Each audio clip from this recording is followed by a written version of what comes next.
49. The last president inaugurated in the United States. The span of terrible days after the global comms blackout when the world was reshaped. The number of strange supernatural phenomena that appear around the globe. You're listening to The 49, the new series by Andrew Kooman. Get the content right in your inbox when you subscribe at the49.substack.com. Make sure you subscribe so you don't miss an episode. Welcome to the world of The 49. At any other time, she might have felt like a queen, or at least one in waiting.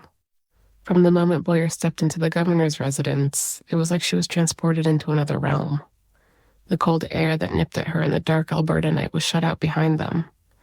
The air in the expansive lobby of the mansion smelled of lavender and sage. It was light, subtle, but present. Her mind immediately felt sharp. The governor's coat was still over her shoulders, but she no longer needed it. The air wasn't warm or cold, it was immediately comfortable. She felt as though she'd stepped out of the land once known as Canada into a Mediterranean villa. The lighting was set so it seemed it was daylight on a slightly overcast afternoon. The gathering area was expansive. Boyer's mind worked well spatially. She could always fold and shape things with her hands or her mind. She had a habit of imagining placing unlikely objects in empty spaces to guess at their size. It was a game she played with her mother, a smart survival tactic her mother gave to her on the beast to pass long hours to forget. How many Chico could you fit in that man's backpack, Hija? And Boyer's mind would turn from the misery around her to imagine the problem. She had guessed the small bag could fit 27 of the oval-shaped fruit could fit in that man's backpack.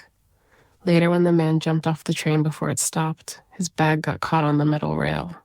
The man scrambled out of it and hit the ground, rolling, but the bag tore and he left it hanging. She could still see his face as he reached for it in the night. All his worldly possessions moving further toward the border without him. Boyer had imagined the Chico spilling out.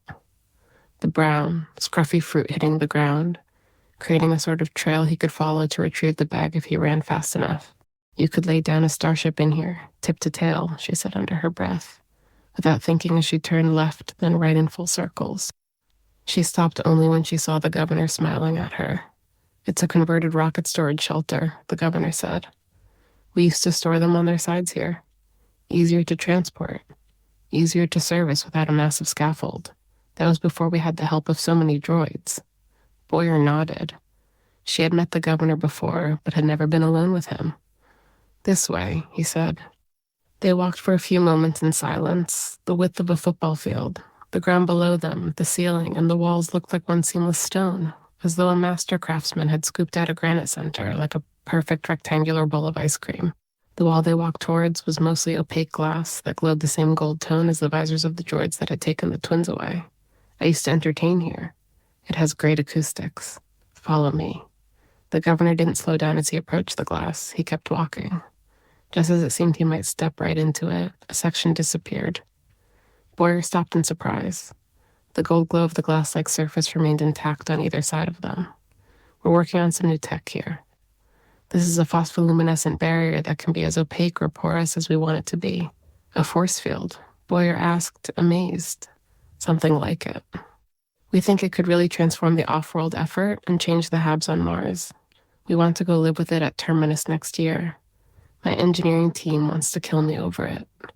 He kept moving and guided her through a short series of passageways, halls of concrete about 10 feet high and just as wide. They made a series of turns. Boyer made a map in her head to plan her exit 10 feet then left, 30 feet then a right. 10 more feet then another left, then 30 more feet, and the governor stopped. He tapped his right index finger on the panel set in the concrete beside the door. At a prompt, he leaned forward for a retinal scan. Boyer was within arm's reach of him, so she took a step back. The governor spread his arms and legs out so the infrared camera could scan him. He noticed her gape. No one is above the law. She smiled, carefully. He laughed at his own words. The green light gave the all clear, and the door whisked open. You will have every comfort during your stay. Stay as long as you like.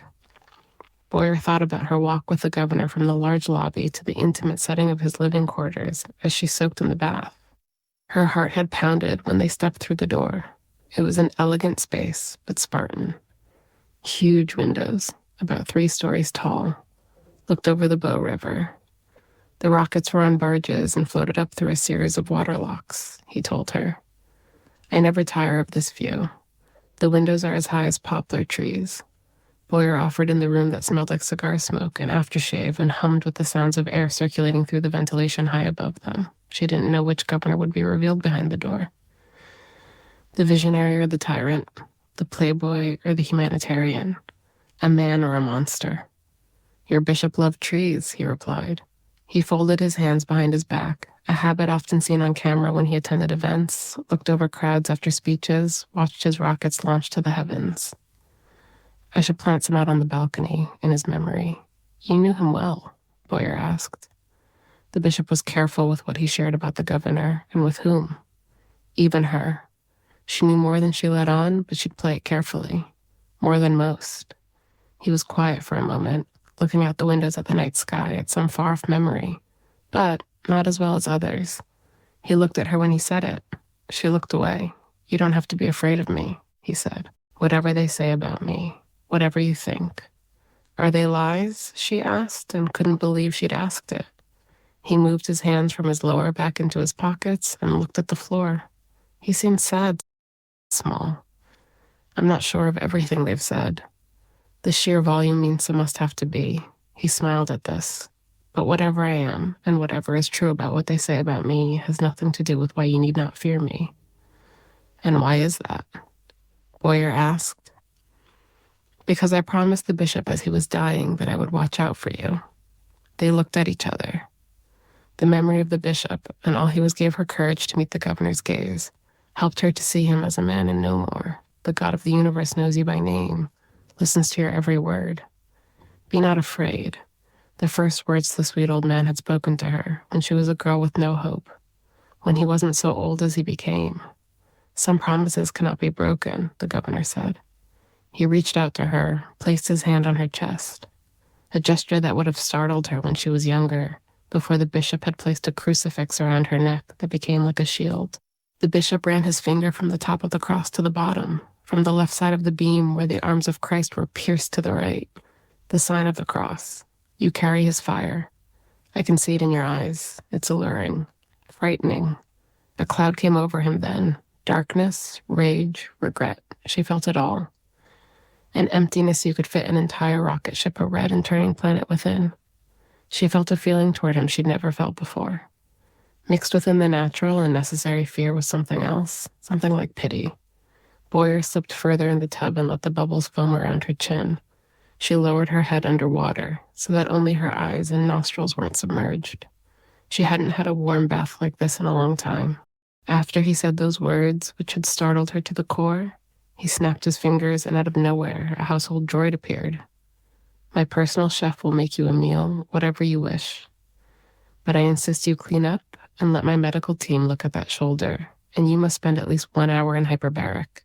She was led to the room, the medical droids, a private wing where there was a steam shower, sauna, and the bath. 100 jets pulsed and massaged the tension out of her muscles. It was the first time she felt at ease in weeks, a thought that she knew should trouble her since it was a moment she should most be on her guard. But Boyer believed him. No matter how little she should trust the governor about anything else, she knew she could trust him in this. He wouldn't touch her. That's what the bishop asked. She couldn't deny the relief that immediately washed over when the governor relayed his promise. While many women hoped for a moment alone with him, the chance to be brought into what chatrooms called his digital harem, an ever-growing group of women whose wombs he cultivated to fulfill his mission to bring life to every corner of the planets. His incentives for the people behind the walls to multiply, championed not only by him, but the brain trust of Corridor West, were a key antidote to the decades-long declining birth rate. The world had experienced such a rapid decrease in population, while many of the elites before the blackout who vied for power had emphasized how dangerous population growth was. The governor had always had different take. The planets could never reach a maximum human capacity was his thesis, and he pushed back against the climate activists who thought the Earth's populations needed culling. There was much speculation about just how many children he had sired, and just as much speculation about how the governor sired them. A popular rumor circulated that he was a closet Mormon seeking to bring the afterlife to the here, and now through a surrogacy baby boom. His goal seemed less about pleasure and more about efficiency. He didn't enter marriages. He created surrogate stipends and fathering contracts. He was a high-tech Genghis Khan who wanted to put a stamp on the DNA of the human future. Women who met certain criteria could bear his children and were incentivized to be healthy. They received huge tax and breaks from their tech quota to raise healthy kids with, and were given the best properties and security. There was a long line of women willing to offer their wombs, but they were sworn to secrecy and signed detailed NDAs. Talk and you lose the money and the baby was the gist. Truth Surge ran an article that went viral around the New World with some evidence that the governor liked to keep 49 women pregnant at any given time. A signal to the recurring number that the culture and the conspiracy theorists couldn't avoid. The location of the governing headquarters, the lengthened days of the blackout, the number of FAWs. Armchair numerologists always found other examples of the number to prove out doomsday scenarios, reveal secret knowledge hidden by God or brought by alien agents or new messiahs. It was when Boyer imagined could have some truth, but he could keep his hands off Boyer or her and still father her child. That was the problem. Boyer held her breath and completely submerged below the surface of the water, hidden by the bubbles. If she stayed under long enough, she imagined a droid would appear and haul her out. She needed to think free from any lens or sensor, even for a moment.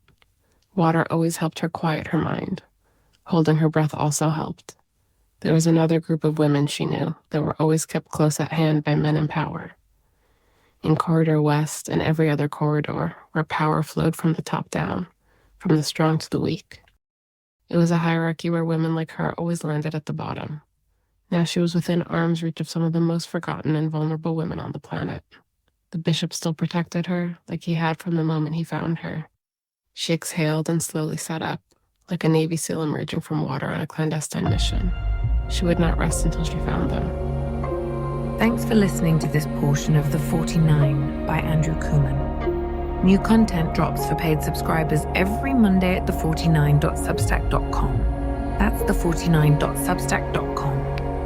On Tuesdays, we release new audio on all your favorite podcast platforms. If you like what you're hearing, make sure you subscribe and to share it with a friend. Thanks for listening to The 49.